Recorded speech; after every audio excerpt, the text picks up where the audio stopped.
अगर आप 5 से 6 घंटे सो रहे हो, तो वह आप अपनी जिम की मेहनत को बर्बाद कर रहे हो। स्लीप मसल ग्रोथ का रियल फैक्टर है। लोग सप्लीमेंट में पैसा खर्च कर देते हैं, लेकिन असल पावरफुल रिकवरी सप्लीमेंट फ्री है, जिसे कहते हैं स्लीप। आज समझते हैं स्लीप मसल रिकवरी और फैट लॉस में किस तरह हेल्प करता है। वर्कआउट मसल को स्ट्रेस देता है और रिपेयर और ग्रोथ होती है रिकवरी में। और रिकवरी का सबसे बड़ा हिस्सा जो है वो है स्लीप। आज हम समझेंगे कि स्लीप कैसे मसल को जो है ना रिकवर करती है और मसल जो है ना किस तरह इससे ग्रो होता है। सपोज करें आप स्लीप लेते हैं, आपने बेहतरीन स्लीप ली, 6 से 8 घंटे की आपने स्लीप ली, 7 से 8 घंटे की। उसमें क्या होता है कि उसके अंदर सबसे पहले आपका ग्रोथ हार्मोन रिलीज होते हैं।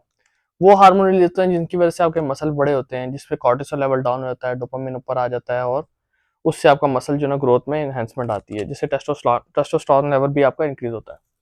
उसके बाद टिश्यू रिपेयर होता है। टिश्यू रिपेयर, जो टिश्यू आपकी पिछली गेम के अंदर डैमेज हुए हैं, जो आप डैमेज करके आए हो, जैसे आज आपने लेग्स की गेम लगाई है और आपके टिश्यू डैमेज है, तो जब आप सोओगे रिकवरी करोगे तो वो टिश्यू आपके रिपेयर होना शुरू हो जाएंगे। फिर इसको समझना बहुत जरूरी है कि नर्वस सिस्टम रिकवरी। बहुत सारे लड़के जिम जाते हैं और वो नॉन स्टॉप गेम लगाते हैं, वो छुट्टी कोई नहीं लेते। वो कहते हैं जी मैंने हमने बॉडी बनानी है, हमारी बॉडी बननी चाहिए। उसके लिए वो क्या करते हैं कि नॉन स्टॉप गेम लगाते हैं, छुट्टी नहीं लेते। उसकी वजह से उनका जो सीएनएस होता है ना, सेंट्रल नर्वस सिस्टम जो होता है, वो फटीग कर जाता है, जिसकी वजह से उनकी बॉडी फुल पावर में वर्क नहीं कर रही होती। तो स्लीप करने रिकवर करने से ना, स्लीप अच्छी लेने से उनका ये नर्वस सिस्टम भी रिकवर होता है, जिसकी वजह से उनका मसल बड़ा होता है, जिम में उनकी स्ट्रेंथ अच्छी हो जाती है और रिकवरी बहुत फास्ट हो जाती है। स्ट्रेंथ लगाना मैटर नहीं करता, मैटर ये करता है कि आप उसकी रिकवरी किस तरह कर रहे हैं। मसल लगाना मैटर नहीं, उसकी रिकवरी किस तरह कर रहे हैं वो मैटर करता है। अच्छा, अब बात कर लेते हैं कि नींद जो है ना, वो आपका जो एक हार्मोन होता है टेस्टोस्टेरोन, जिससे आपका मसल बिल्ड होता है, उसको डिस्टर्ब कैसे कर देती है। स्टडी शो करती हैं कि जो टेस्टोस्टेरोन है ना, वो कम नींद होने की वजह से ना डाउन हो जाता है। बॉडी जो है ना, उसको कॉर्टिसोल हाई होता है तो टेस्टोस्टेरोन लेवल जो है ना वो उसको सप्रेस करता जाता है, वो डाउन होना शुरू हो जाता है। जिसकी वजह से क्या होता है कि आपके जो बॉडी के हार्मोन होते हैं ना वो डिस्टर्ब हो जाते हैं। अब उससे होता क्या है, 1 दिन कर लिया, 2 दिन कर लिया, 1 महीना, 2 महीने, जैसे जैसे टाइम गुजरता जाएगा, एक वक्त आएगा कि आपकी बॉडी जो है ना वो बिला वजह दर्द, चिड़चिड़ापन, किसी से बात करने का मूड नहीं कर रहा, जिम में वेट नहीं आ रहा, मसल में पेन है, रिकवरी नहीं हो रही और रात को नींद नहीं आ रही। जब ये काम शुरू हो जाएगा ना आपका, तो उसका मतलब है आपके हार्मोन्स डिस्टर्ब हो गए। तो इसके लिए आपको कम से कम 1 हफ्ते के लिए आपकी नींद को आपने एडजस्ट करना होगा। कम से कम ये 8 घंटे की नींद हो आपकी, तब ये आपके ऑप्टिमाइज़ होंगे वापस हार्मोन, और तब आपका जो बिल्डिंग ब्लॉक है ना, वो दोबारा आपका लगना शुरू होगा और फिर आपका मसल दोबारा रिकवर शुरू होना शुरू होगा। अच्छा, तो अब ये डिस्कस कर लेते हैं कि स्लीप जो है वो फैट लॉस को किस तरह कंट्रोल करती है। अब जब नींद आपकी कम होगी तो सबसे पहले आपका जो हार्मोन इंक्रीज होगा वो होगा ग्रेलिन। ग्रेलिन जो हार्मोन होता है वो आपकी भूख को बढ़ाता है, आपको भूख ज़्यादा लगना शुरू हो जाती है जब आपकी नींद पूरी नहीं होती। उसके बाद जो दूसरा हार्मोन आपका डिस्टर्ब होता है वो होता है लेप्टिन। लेप्टिन जो एक हार्मोन है वो आपकी बहुत सारी चीज़ों में डील करता है। थायराइड में, मेटाबॉलिक रेट के अंदर आपको ये बताना कि आपके पास स्टोर्ड एनर्जी पूरी हो चुकी है, आपके जिस्म के अंदर आपके पास कितनी फैट है, ये सब जो है ना दिमाग को जो सिग्नल देता है वो लेप्टिन देता है। लेप्टिन के ऊपर एक पूरी अलहदा डिटेल वीडियो बनेगी, लेकिन अभी नहीं, अभी पहले हम बेसिक्स डील कर लें। तो उसके बाद जो हार्मोन डिस्टर्ब होता है वो होता है क्रेविंग इंक्रीज होती है। क्रेविंग जो होती है वो बार बार आपको चीनी खाने की और आपको जो है ना आज ऐसे जैसे हर वक्त भूख सी लग रही है, कुछ चबाने की जो है ना ऐसे दिल करता है, तो ये होती है क्रेविंग। क्रेविंग आपकी जो है ना वो बढ़ जाती है। इसीलिए जब जब स्लीप बंदा नहीं करता ना सही, तो इसीलिए लोगों की जो डाइट होती है वो खराब हो जाती है और उनका फैट लॉस नहीं हो पाता। वो ज़्यादा लॉन्ग टर्म जो है ना वो कैलोरीज कंट्रोल नहीं कर पाते। जहाँ हल्की सी भी गड़बड़ होती है और वहाँ पे काम आपका खराब हो जाता है।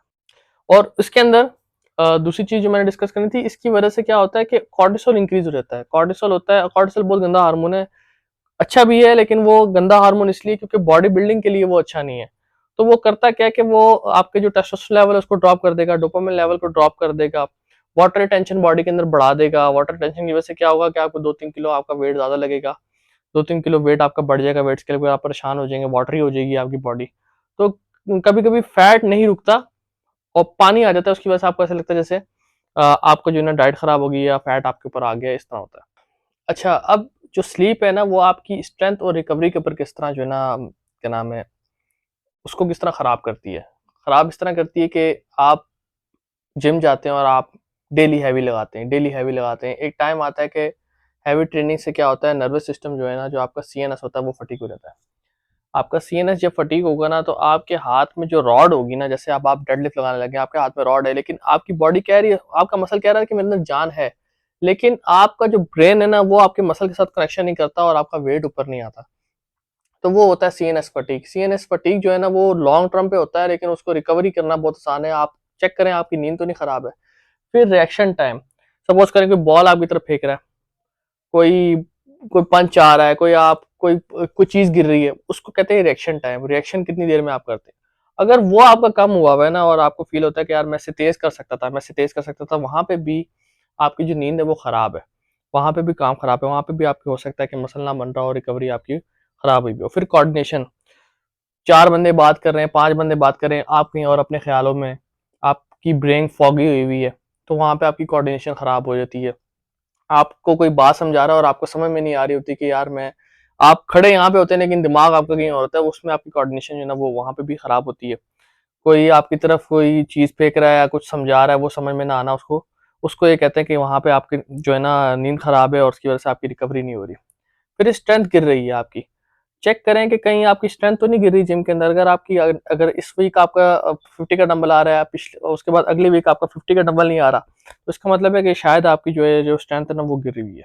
अच्छा, आप देखते हैं कि कितनी नींद जरूरी है। 7 से 8 घंटे की, 7 से 9 घंटे की नींद मैं आपको बता रहा हूँ, तो कितनी नींद आखिर करें जिसमें आपका जो है ना ये सारे मामला हल हो जाए। सबसे पहले आपने अपनी जो नींद है ना वो 7 से 9 घंटे के दरमियान रखनी है, 7 से ऊपर रखनी है, 7 से नीचे नहीं रखनी है। फिर जो नींद का टाइम हो ना आपका कंसिस्टेंट हो, अगर आप 11 बजे लेट रहे हैं, 10 बजे लेट रहे हैं, 9 बजे लेट रहे हैं, तो आप डेली 9 बजे ही लेटेंगे। ठीक है, आपने अपना टाइम नहीं चेंज करना। फिर जो आपका कमरा होगा जिसमें आप सो रहे हैं, वो उसमें लाइट नहीं जल रही होगी, क्योंकि हमारी जो व्हाइट लाइट्स आ गई ये कॉर्टिसोल लेवल को बढ़ाती है, जिसकी वजह से आप एक्टिव रहते हैं। आप जो आपका जो दिमाग है वो सो नहीं पाता। और फोन, जो मोबाइल फोन है ना, ये भी यही काम करते हैं। इनके अंदर से भी जो रुशवाएं निकलती हैं, ब्लू रेज निकलती हैं, वो भी हमें सोने नहीं देती, वो भी हमारे दिमाग को एक्टिव रखती हैं, जिसकी वजह से हमें नींद नहीं आती। अच्छा, उसके बाद जो अगला पॉइंट हमने डिस्कस करना है वो डिस्कस करना है कि जो लड़के कटिंग कर रहे हैं, जो ऑलरेडी कैलोरी डेफिसिट में है, वो उन बेचारों की नींद जो है ना वो खराब हुई हुई थी। पहले उनको भूख लग रही होती है, फिर उनका सोना मुश्किल हुआ, तो उनके लिए क्या है, तो उनके लिए ये कि रिकवरी जो है ना उनकी सबसे हार्ड होती है। पहले ही आपके हार्मोन जो है ना वो आपको तंग कर रहे होते हैं और आपकी नींद खराब हुई हुई होती है। फिर आपको सोना है, सोना इसके लिए बहुत ज़रूरी है। ठीक है, उसके बाद हार्मोन बैलेंस करना, जो आप सोएंगे तो आपके हार्मोन बैलेंस होंगे, तो उससे आपका जो क्रिटिकल इशू है ना वो सारे रिकवर होंगे। फिर muscle retention depends on sleep होता है। सपोज करें अब आप 6 घंटे सो रहे हैं, तो पहले ही आप कटिंग में, पहले ही बॉडी स्ट्रेस में, ऊपर से आप सिर्फ 6 घंटे सोएंगे, तो बॉडी रिकवर कैसे होगी। बॉडी के लिए कम से कम आप 7 से 9 घंटे सोएंगे, तो बॉडी ग्रोथ हार्मोन रिलीज करेगी, जिसकी वजह से आपका मसल दोबारा बिल्ड होगा और आप जो है ना अगले दिन आप गेम लगाने के काबिल होंगे। कटिंग में स्लीप जो है वो लग्जरी नहीं होती है, स्लीप नेसेसरी होती है। तो इन सब चीज़ों से हमने क्या सीखा, हमने इन सब चीज़ों से ये सीखा कि मसल ग्रो करने के लिए ट्रेनिंग, प्रोटीन, आपकी जो डेली इनटेक कैलोरीज है, डेली प्रोटीन है, और नींद, इनको इग्नोर नहीं कर सकते, ये इग्नोर नहीं की जा सकती, ये बहुत ज़रूरी है एक अच्छी फिजिक, अच्छी बॉडी बिल्ड करने के लिए। अगर मेरी वीडियोस आपको पसंद आ रही हैं और आप और वीडियोस देखना चाहते हैं, डिटेल में बॉडी बिल्डिंग को समझना चाहते हैं, तो नेक्स्ट वीडियो में मैं आपको बताऊंगा कि कटिंग के अंदर कार्डियो कितना करना चाहिए, और कितना कार्डियो आपके मसल को जो प्रिवेंट करके रखेगा, और कितना कार्डियो जो है आपके मसल को खराब कर देगा। चैनल को सब्सक्राइब करें और बेल आइकन जरूर जरूर दबाएं, ताकि अगली आने वाली वीडियो आपको जरूर मिले।